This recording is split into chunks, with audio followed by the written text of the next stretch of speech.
This show is sponsored by PSE Archery, Millennium Tree Stands, Hunter Safety System, Third Arm, Extreme Archery Products, Axe Broadheads, The Chase Deer Scent, Plot Watcher, and Antler Insanity. Welcome to Frog's Taxidermy Adventures. Today we're going to cape out a deer head and show y'all how to cape a deer head. Welcome to Frog's Taxidermy Adventures. I am Frog Mullis. I was born and raised in Middle Georgia, and in that time I have hunted most everything that walks the woods. I am the owner of Frog's Buckshot Taxidermy, so you can see that wildlife of Georgia is my life. If I am not mounting a trophy for someone, then I'm out pursuing one of my own. So come join me in my adventures. Today I'm going to be caping the deer head. A lot of states has had chronic wasting disease, and in Georgia you can no longer bring a deer head back into Georgia from a state that has had chronic wasting disease in it. So anybody that's going out of state on a hunting trip needs to know how to cape a deer or make arrangements with a taxidermist where they're going to be hunting to have the deer head caped out before they bring it back to Georgia. But I'm going to show y'all how to cape a head. This is the way we do it. There's a lot of different ways of doing it, but this is the way we do it. And so the first thing that we do, we take an eye to nose measurement. Measure from the front corner of the eye to the tip of the nose. Always take a neck measurement right behind the ears. You're measuring the outside of the skin, and what you're trying to replace is the inside, the actual meat. So don't just lay it up there loose. You kind of got to tighten it up some. Get that measurement. I always take a measurement from the antler burr to the corner of the eye to help in setting the rack. And I also take a measurement from the beam tip to the nose pad. And that way you kind of set the rack back like it was on the deer's head.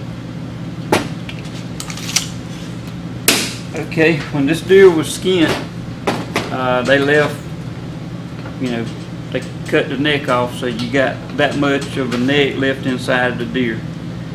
What I'm going to do, I'm going to come in here and I'm going to make a small V right here, and then I'm going to cut this down to where the neck ends right here.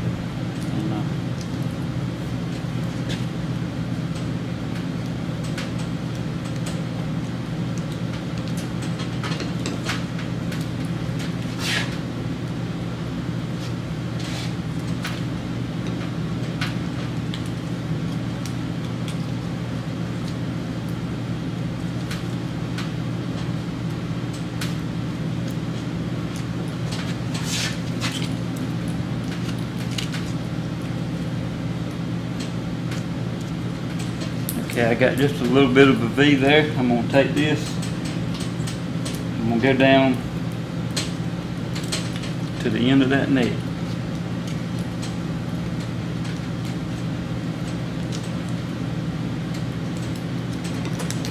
Okay, you got your ear butts in there, the muscle that holds the ear. Just cut straight on through it. There'll be an ear canal.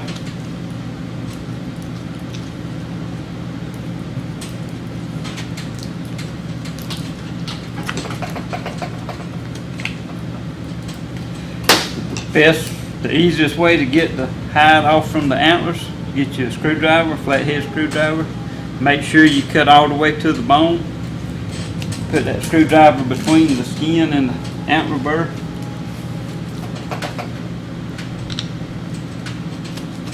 And it peels right off.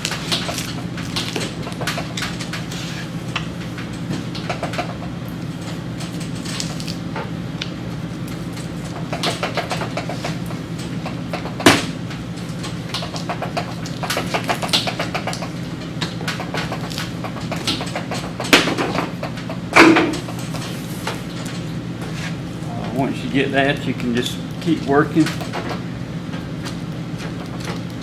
everything loose.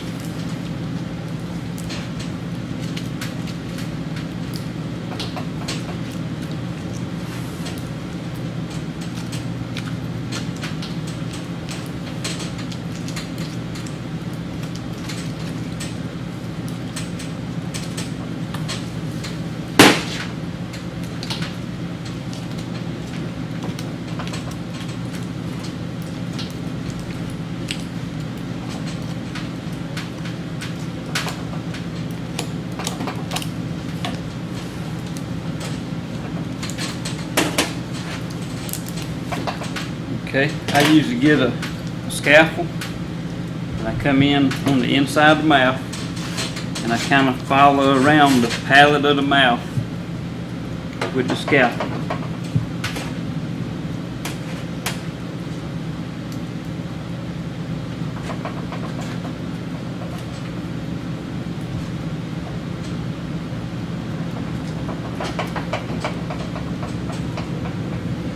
And on the bottom, I just kind of follow that jawbone.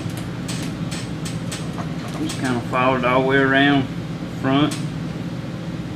Just stay up next to the bone.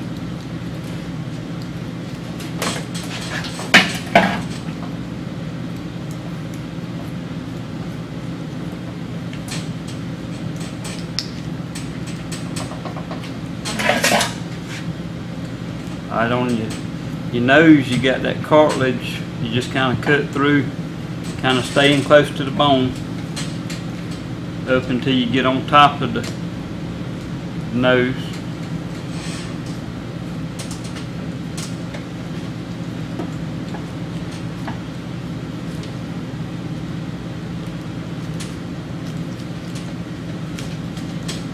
And it's just a matter of going round and round. Just keep working everything loose.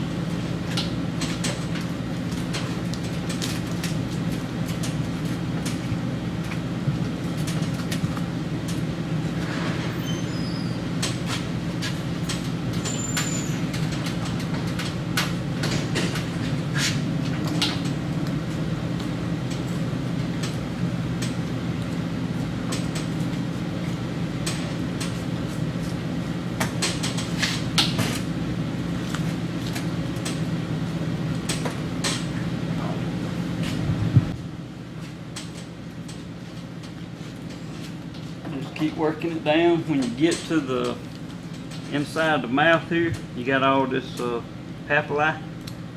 When you get to the back corner of the teeth, you just cut right on through that. Just kind of stay close to the bone.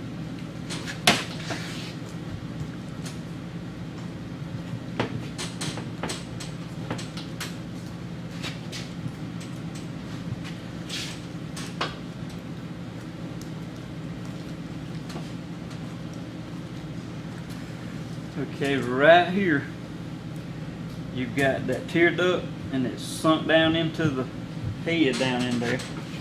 So when you get on the inside of this, you need to stay down next to that bone. If you cut straight across, you're going to cut the tear duct. Ain't the end of the world if you do.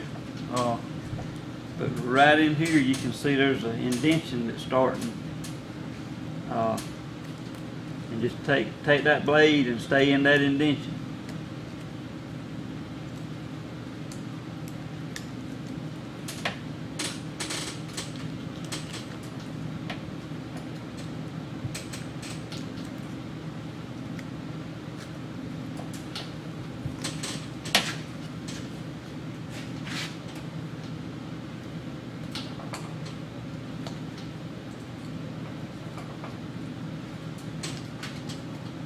Okay, I'm through the tear duct now, and I'm going to go around the eye now. You want to make sure the skin that you cut be back in here, not the skin out here on the outside. So when you go to cut, just stay next to your bone, and once you go through, you can kind of tell when you get to that membrane. See, there's the blade in there. I've gone through the membrane. I hadn't gone through the skin. I've gone through that membrane.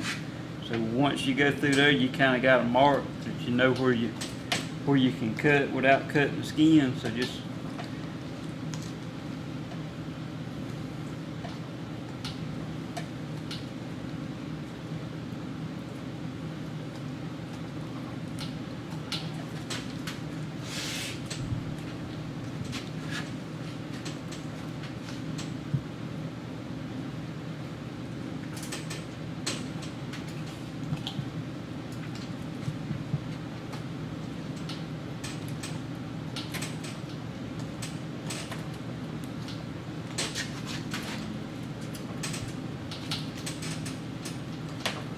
I'm just about to where I skin it from on the back side.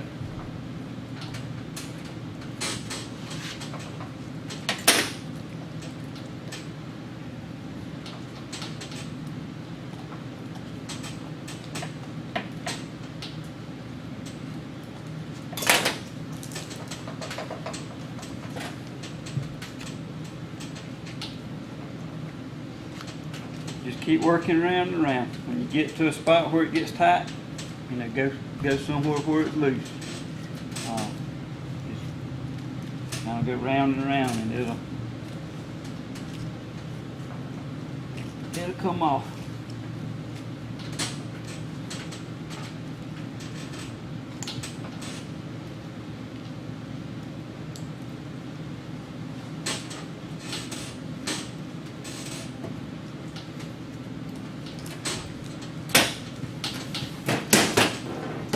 Pull this over the back of the neck.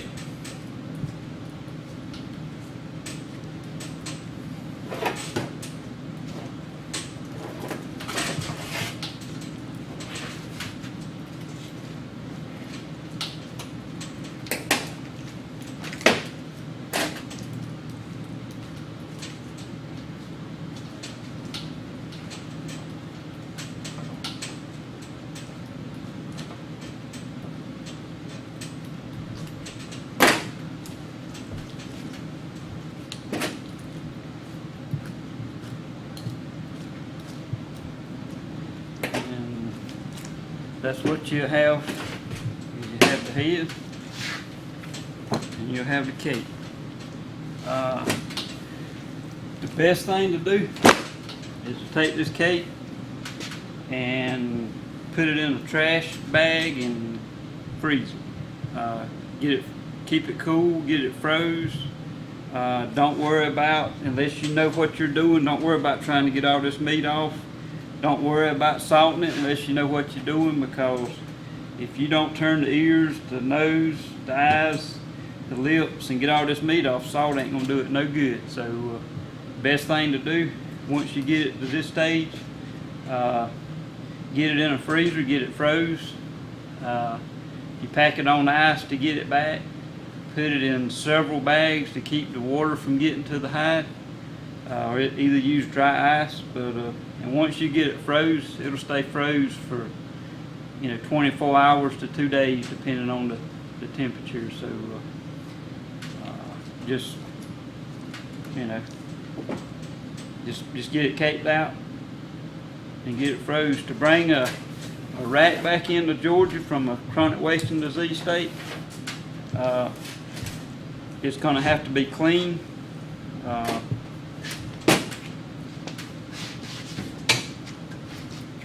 And all you want to do is just saw it off.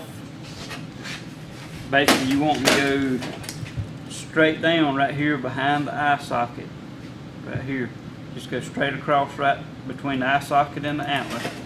And go straight down, and then come in from the back at an angle and saw it off.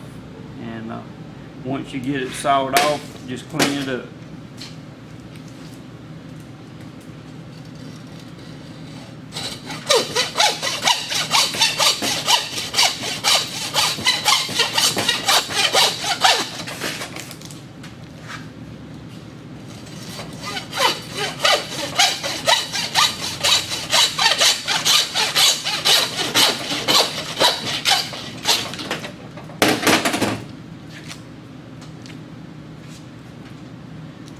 Okay, you got to get all the brain matter out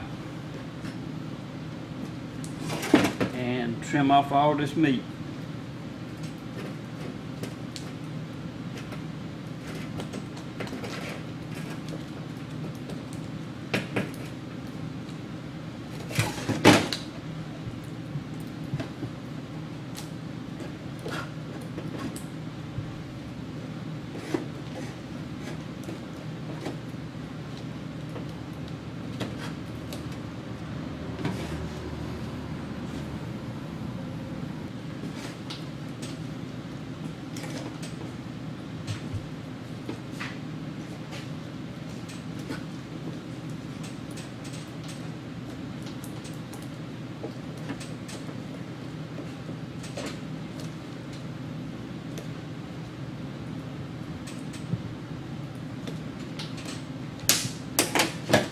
Okay, that's pretty much the way it's got to be for it to come back into Georgia. One thing that you may want to do, before you go on your trip, go to different grocery stores in the laundry detergent aisle and buy a box of 20 Mule Team Borax. Once you get it cleaned up, just sprinkle you some borax on the moisture, the meat that's on there, and it'll dry it up. That way you don't end up with a bunch of blowflies blowing it and having a bunch of nasty meat that's stinking when you get it back to the taxidermist. So, thanks for watching Frost Taxidermy Adventures, and stay tuned for more webisodes. If you like this show, watch our other shows at hunt365.tv. You can also subscribe to our YouTube channel by clicking the button on the screen, or connect with us and receive notices of all our new episodes by liking our Facebook page.